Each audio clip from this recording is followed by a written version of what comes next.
तुम लोगों को जो है अगला चैप्टर पढ़ाया जाएगा। सेंसेज माने होता है संश्लेषण। संश्लेषण माने दो या दो से अधिक सिंपल सेंटेंस को मिलाकर एक नया सिंपल सेंटेंस, कॉम्प्लेक्स सेंटेंस या कंपाउंड सेंटेंस बनाने की प्रक्रिया को सेंसेज कहते हैं। इस प्रकार रचना के आधार पर वाक्य तीन प्रकार होते हैं: सिंपल सेंटेंस, कंपाउंड सेंटेंस और कॉम्प्लेक्स सेंटेंस।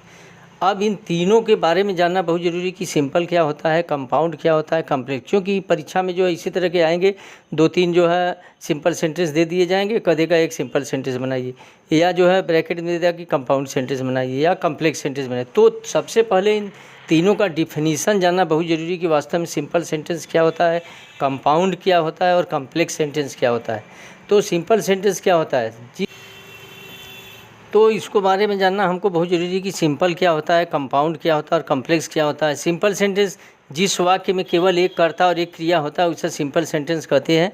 जैसे ही वेंट टू वाराणसी, इसमें देख रहे हो एक ही कर्ता ही है और वेंट जो है यह क्रिया है, इसलिए एक क्रिया और एक कर्ता होने के कारण जो है यह सिंपल सेंटेंस है। कभी कभी जो है कई क्रियाएं देखने में मिलती हैं, लेकिन ये क्रियाएं वास्तव में क्रिया न होकर ये नॉन फाइनाइट वर्ब होती हैं, जिसको इन्फिनिटिव, जिरंड और पार्टिसिपल जैसा पहले बताया जा चुका है होते हैं। जैसे कमिंग टू आगरा या going to Agra, he wanted to see the Taj in the moonlight situated on the bank of Yamuna river. इसमें देख रहे हो कई क्रियाएँ दिखाई पड़ रही है, लेकिन वास्तव में कर्ता इसमें ही है और वांटेड जो है क्रिया है, क्योंकि इसमें एक ही करता है। और बीच की जितनी भी क्रियाएं हैं सब जो है नॉन फाइनाइट वर्ब है, या तो वो इन्फिनिटिव है या जिरंड है या पार्टिसिपल। इसलिए इन्फिनिटिव, जिरंड और पार्टिसिपल के बारे में तुम लोग ज़रूर पढ़ोगे, क्योंकि उसमें जो है क्रियाएं क्या होती हैं और जो है नॉन फाइनाइट वर्ब माने टेंस को न प्रभावित करने वाली क्रियाएँ क्या होती है, इसको जो है बताया गया। कंपाउंड, दूसरा है कंपाउंड सेंटेंस। जिस वाक्य में एक प्रिंसिपल क्लॉज और कम से कम एक कोऑर्डिनेट क्लॉज हो उसे कंपाउंड सेंटेंस कहते हैं। जैसे he came here but went away soon, इसमें ही केम हियर एक प्रिंसिपल क्लॉज है, but he went away soon यह जो है कोऑर्डिनेट क्लॉज है, इसलिए जो है कंपाउंड से। जब एक प्रिंसिपल क्लॉज और एक कोऑर्डिनेट क्लॉज की रचना होती है तो कंपाउंड सेंटेंस बनता है। ये जो है आगे हम तुम लोगों को बता रहे हैं कि ये वास्तव में कोऑर्डिनेट, अरे ये जो है कोऑर्डिनेट, सबऑर्डिनेट या प्रिंसिपल क्लॉज क्या है, इसको आगे बताया जाएगा।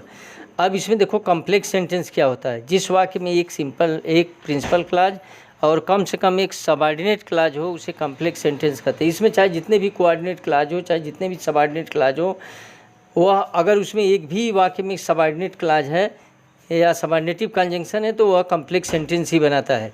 जैसे I saw a man who was sitting on the bench. I saw a man, मैंने एक आदमी, यह प्रिंसिपल क्लॉज है। Who was sitting on the bench, यह जो है एडजेक्टिव क्लॉज होने के कारण जो है यह जो है कॉम्प्लेक्स सेंटेंस की रचना करता है, इसलिए जो है पूरा कॉम्प्लेक्स सेंटेंस है। अब तुम लोगों को यह जो है कंपाउंड सेंटेंस और कॉम्प्लेक्स सेंटेंस कैसे बनेगा, इसके लिए जो है तुम लोगों को क्लॉज जानना बहुत ज़रूरी है। ये क्लॉज क्या होता है इसके बारे में सुनो। क्लॉज माने होता है उपवाक्य। उपवाक्य किसे कहते हैं? कभी कभी एक बड़े वाक्य में छोटे छोटे कई वाक्य जुड़े रहते हैं, इन छोटे छोटे वाक्यों को उपवाक्य कहते हैं। जैसे एक उदाहरण देखो, जैसे Mohan went home but he return soon because he had to go to Varanasi. इसमें देख रहे हो तीन उपवाक्य हैं, पूरा मिला करके एक जो है प्रिंसिपल, यह जो है कॉम्प्लेक्स सेंटेंस है, लेकिन इसमें तीन उपवाक्य जुड़े हुए हैं। मोहन वेंट होम यह जो है प्रिंसिपल क्लॉज है, बट ही रिटर्न सून यह जो है कोऑर्डिनेट क्लॉज है, because he had go to Varanasi यह जो है सबऑर्डिनेट क्लॉज है। अर्थात इसमें तीन उपवाक्य हैं, एक जो है प्रधान उपवाक्य, दूसरा जो है समान उपवाक्य और तीसरा जो है आश्रित उपवाक्य। इस तरह उपवाक्य माने होता है एक बड़े वाक्य में छोटे छोटे कई वाक्य जो जुड़े होते हैं उसे छोटे छोटे वाक्यों को उपवाक्य कहते हैं। ये उपवाक्य तीन प्रकार के होते हैं, जैसा तुम मालूम है। पहला प्रिंसिपल क्लॉज, दूसरा कोऑर्डिनेट क्लॉज अर्थात समान उपवाक्य, तीसरा सबऑर्डिनेट क्लॉज या आश्रित उपवाक्य। प्रिंसिपल क्लॉज क्या होता है इसको सुनो। जो उपवाक्य अपना अर्थ स्पष्ट करने के लिए किसी दूसरे उपवाक्य पर आश्रित नहीं रहता अर्थात स्वतंत्र होता है, प्रिंसिपल क्लॉज कहलाता है। प्रिंसिपल क्लॉज का मतलब होता है कि यह किसी दूसरे उपवाक्य पर आश्रित नहीं रहता है, यह अपना अर्थ स्पष्ट करने के लिए जो है अपने आप में स्वतंत्र होता है। जैसे Mohan said that he was going to Varanasi. इसमें देख रहे हो मोहन सेड, मोहन ने कहा, यह स्वतंत्र उपवाक्य क्योंकि ये अपना, लेकिन दैट ही वाज गोइंग की वो वाराणसी जा रहे, यह जो है स्वतंत्र नहीं है अर्थात पहले वाले वाक्य पर आश्रित है। अर्थात इस वाक्य को पढ़ने से लग रहा है कि यह किसी पर आश्रित है, इसलिए जो इसे आश्रित उपवाक्य कहते हैं। इस वाक्य में मोहन सेठ प्रिंसिपल क्लॉज है। कोऑर्डिनेट क्लॉज, यह उपवाक्य भी प्रधान उपवाक्य की तरह संत होता है। इसको बनाने वाले कॉन्जंक्शन निम्न है। इसमें यह कोऑर्डिनेटिव कॉन्जंक्शन जो है तुम लोगों को जरूर रटना होगा, क्योंकि यह प्रिंसिपल क्लॉज के समान ही यह भी उपवाक्य होता है, अर्थात यह भी स्वतंत्र होता है, लेकिन ये भिन्न भिन्न ये निम्न प्रकार कॉन्जंक्शन से जुड़े रहते हैं। जैसे एंड है, बट है, therefore, so, as well as, or, nor, either or, neither nor, not only but also इत्यादि। ये सब जो है कॉन्जंक्शन जो होते हैं एक कोऑर्डिनेटिव कॉन्जंक्शन है। इससे जो भी वाक्य बनता है यह कंपाउंड सेंटेंस की रचना करता है।